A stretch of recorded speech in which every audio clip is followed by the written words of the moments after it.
Janeiro de 1983.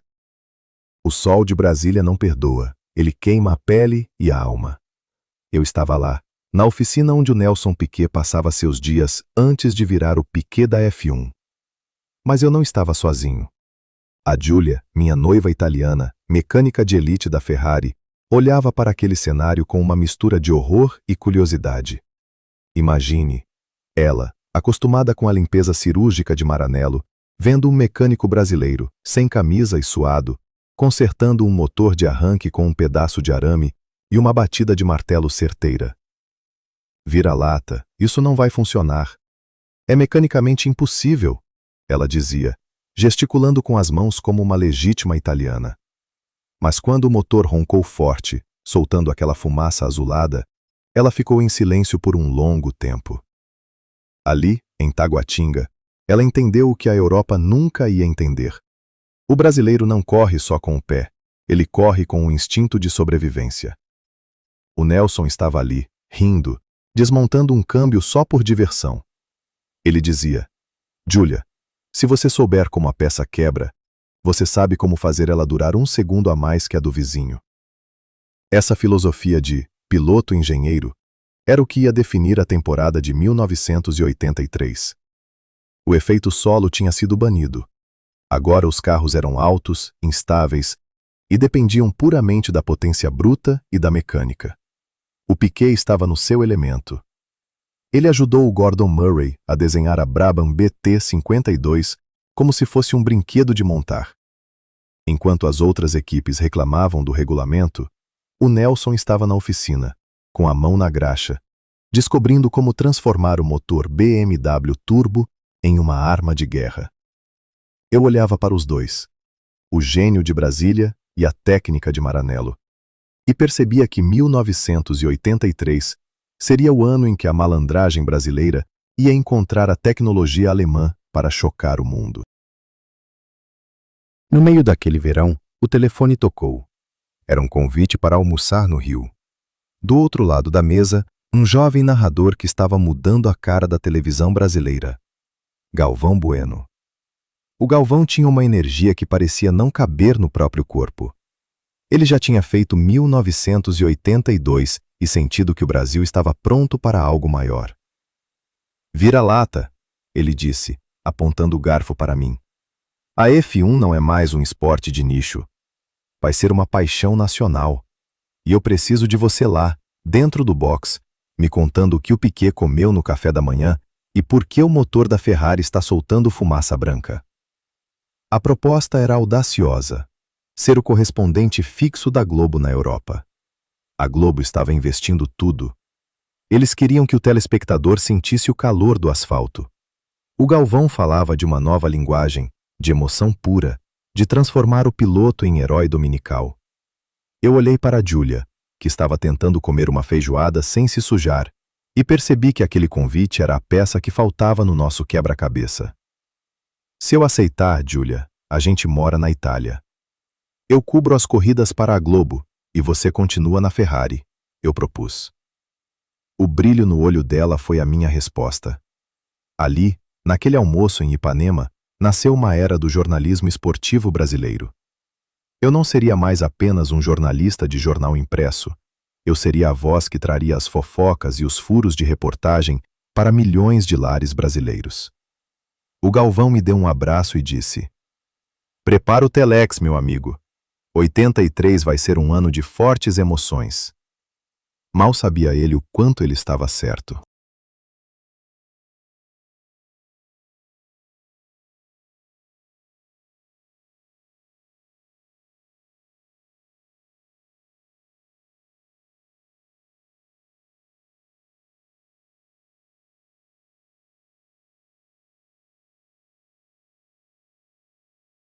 Mas em Módena, a poucos quilômetros da minha casa, o clima era de guerra santa. A Ferrari tinha um Michele Alboreto, e pela primeira vez em muitos anos, um piloto italiano tinha chances reais de ser campeão do mundo pilotando uma Ferrari. Era o sonho de qualquer tifose.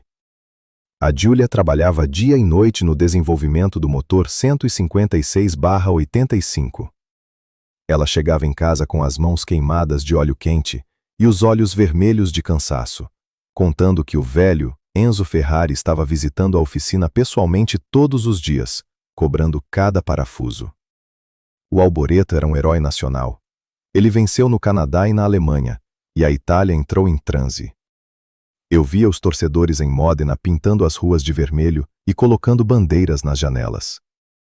Mas a política interna da Ferrari sempre foi um ninho de escorpiões prontos para dar o bote. Havia uma briga silenciosa e mortal entre os fornecedores de turbinas. A Giulia me confessou, em um sussurro tarde da noite enquanto a gente ninava o Matteo, que a Ferrari tinha cometido um erro político fatal. Trocaram os turbos alemães da KKK, que eram ultra confiáveis, pelos americanos da Gavet no meio da temporada, apenas por uma questão de contrato e um falso patriotismo industrial. Vira-lata, ouça o que eu digo. Esse turbo novo não aguenta a pressão de corrida. Ele vai explodir o campeonato do Michele, ela me disse com uma tristeza profunda. E ela estava certa, com a precisão de um cronômetro. A confiabilidade da Ferrari simplesmente desapareceu na segunda metade do ano. O Alboreto abandonou as últimas 5 corridas consecutivas. Foi uma tragédia nacional na Itália, um silêncio que doía mais que o barulho dos motores. O Alain Prost, com sua McLaren TAG Porsche, apenas assistiu ao colapso vermelho. O professor foi somando pontos com a inteligência de quem tinha aprendido a lição amarga de ter perdido o título por meio ponto no ano anterior. Prost foi campeão mundial pela primeira vez, tirando o peso de uma nação inteira das costas. A Giulia chorou naquela noite, não pela Ferrari, mas pelo Michele, que merecia mais. Para o meu amigo Nelson Piquet, o ano terminou com uma decisão radical que mudaria os rumos da década. Eu estava com ele no motorhome em Paul Ricard, na França, onde ele venceu a única corrida dele no ano, uma vitória heróica sob um calor de 40 graus, onde os pneus Pirelli finalmente resolveram funcionar. Ele estava exausto, desidratado, mas com aquele sorriso irônico de sempre. Ele me olhou, limpou o suor do rosto e disse: "Vira-lata, cansei de ser o engenheiro particular do Bernie. Ele não quer investir, ele quer milagre. O Frank Williams me ofereceu um caminhão de dinheiro e um motor Honda Turbo que é o futuro. Eu vou embora." Aquela conversa foi o fim de uma era. A Brabham, a equipe que o Piquet ajudou a transformar em gigante, estava morrendo ali mesmo. Enquanto isso, o Senna terminava o ano com 7 pole positions. 7. Ele era o homem mais rápido do planeta no sábado, mas a Lotus ainda era frágil demais para o domingo. Eu via a transição de poder acontecendo diante dos meus olhos. O Piquet indo para a Williams para tentar o tricampeonato com tecnologia japonesa, e o Senna transformando a Lotus em sua igreja particular. No final de 85, em nossa casa em Modena, brindamos ao primeiro ano do Matteo. A vida era intensa. Eu tinha me tornado a voz que explicava o milagre do Senna e a resiliência do Piquet para milhões de brasileiros através da Globo. A Fórmula 1 estava mudando de novo. Os carros estavam ficando tão rápidos que a FISA começou a falar em banir os motores turbo por puro medo. Era uma era de excessos, potência, dinheiro e paixão. Eu olhava para o Matteo no berço e pensava: em que mundo esse menino vai crescer? Um mundo onde os homens voam a 340 por hora, presos a uma bomba de gasolina? 1985. Foi o ano em que o Brasil entendeu que o topo do mundo era verde e amarelo. E eu, um vira-lata de Brasília, teria que ser o cronista dessa mitologia de metal e fogo. Que venha 1986, porque a guerra entre Piquet e Senna estava apenas começando a esquentar. A temporada de 85 teve um momento bizarro. O GP da Bélgica em Spa-Francorchamps. O asfalto novo simplesmente se desintegrou durante os treinos de junho. A pista virou um queijo suíço. A corrida foi cancelada e adiada para setembro. Foi um vexame mundial. Mas quando voltamos em setembro, vimos a Fórmula 1 na sua forma mais pura e perigosa. Aquelas máquinas de 1000 cavalos, voando na Eau Rouge, era algo que fazia o seu coração parar. O Nelson Piquet estava em pé de guerra. Ele sabia que a Brabham estava morrendo, mas ele queria provar que ainda era o melhor. Na França, em Paul Ricard, sob um calor de 40 graus que derretia a sapatilha dos pilotos, o Nelson fez o impossível. Ele forçou os pneus Pirelli até o limite absoluto. Ele venceu a corrida na raça, na inteligência, poupando o motor BMW, que cuspia fogo pelas laterais. Eu o entrevistei no pódio. Ele estava desidratado, pálido, mas com aquele sorriso sarcástico. "Vira-lata, avisa pro Galvão que o velho ainda morde", ele me disse. Mas nos bastidores, o papo era outro. O Nelson me chamou para o fundo do motorhome e me contou, em segredo. "Eu assinei com a Williams para o ano que vem. O motor Honda é um monstro e o Frank Williams me deu carta branca. A Brabham acabou para mim." Aquilo foi uma bomba. O Nelson estava abandonando a sua casa para se juntar ao seu maior inimigo político, o Nigel Mansell. 1986 prometia ser uma guerra civil brasileira na Williams, e eu já sentia que o meu papel como correspondente seria o de um mediador de conflitos mundiais. Para quem não viveu os anos 80, é difícil entender o que era uma sessão de classificação. Não era apenas sobre ser rápido, era sobre o suicídio mecânico controlado. As equipes usavam os motores de classificação que duravam apenas 2 voltas. Eles aumentavam a pressão do turbo até o limite do metal explodir. Eram 1.500 cavalos em um chassi de fibra de carbono que pesava apenas 500 quilos. Eu via o Senna sair para essas sessões com um olhar de quem ia para a guerra. Ele fazia a pole, voltava para os boxes e o motor simplesmente parava, derretido por dentro. Ele fez 7 pole positions em 85. 7.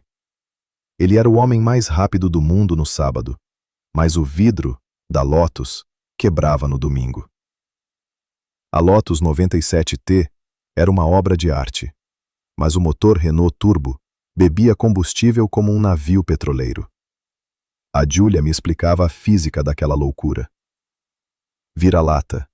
Eles estão usando misturas de combustível que corroem as juntas do motor. É um milagre que esses carros não explodam na cara dos pilotos." A F1 estava ficando assustadora. A velocidade nas retas passava dos 340 por hora. E os circuitos de antigamente não tinham áreas de escape para isso. O perigo era uma sombra constante. Eu mandava matérias para o Brasil, tentando explicar que o heroísmo do Senna e do Piquet não era apenas talento. Era uma aposta diária contra a própria morte. O esporte estava rico, tecnológico, mas estava perdendo o controle sobre a sua própria força. Viver em Modena como correspondente da Globo era como morar dentro de uma engrenagem. O Matteo estava crescendo, e a primeira palavra que ele aprendeu, juro por Deus, não foi papá, foi brum brum. A Giulia estava cada vez mais cética em relação à Ferrari. Ela via o gênio de Maranello ser sufocado por burocratas de terno que nunca tinham segurado uma chave de fenda. E tinha o Senna. O Galvão Bueno não falava de outra coisa. O Brasil estava dividido. Os piquetistas diziam que o Nelson era o gênio técnico. Os senistas diziam que o Ayrton era o escolhido de Deus. Eu estava no meio, tentando ser imparcial. Mas era difícil. O Senna me ligava para tirar dúvidas sobre o que se falava nos boxes da Ferrari. Ele era um mestre da informação. Ele queria saber o que a Giulia achava da pressão do turbo deles. Ele estava sempre um passo à frente de todos. Lembro de um jantar em Monza. O Senna estava lá, quieto, observando tudo. Ele me disse: "Vira-lata, o Piquet acha que eu sou só velocidade. Mas eu estou aprendendo a jogar o jogo dele. No ano que vem, eu vou ter um carro para ganhar o título." Eu senti um calafrio. O Senna estava transformando a Fórmula 1 em uma religião pessoal, e o Piquet, com todo o seu pragmatismo, estava prestes a enfrentar um furacão que ele não poderia controlar com apenas um acerto de suspensão. O Brasil tinha 2 deuses, e o meu trabalho era não deixar nenhum deles cair do altar.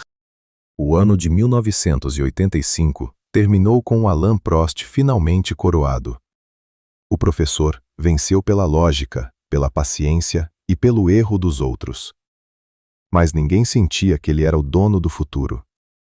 O futuro tinha o cheiro de chuva do Estoril e a coragem de um Piquet que abandonava tudo para buscar o tricampeonato na Williams Honda.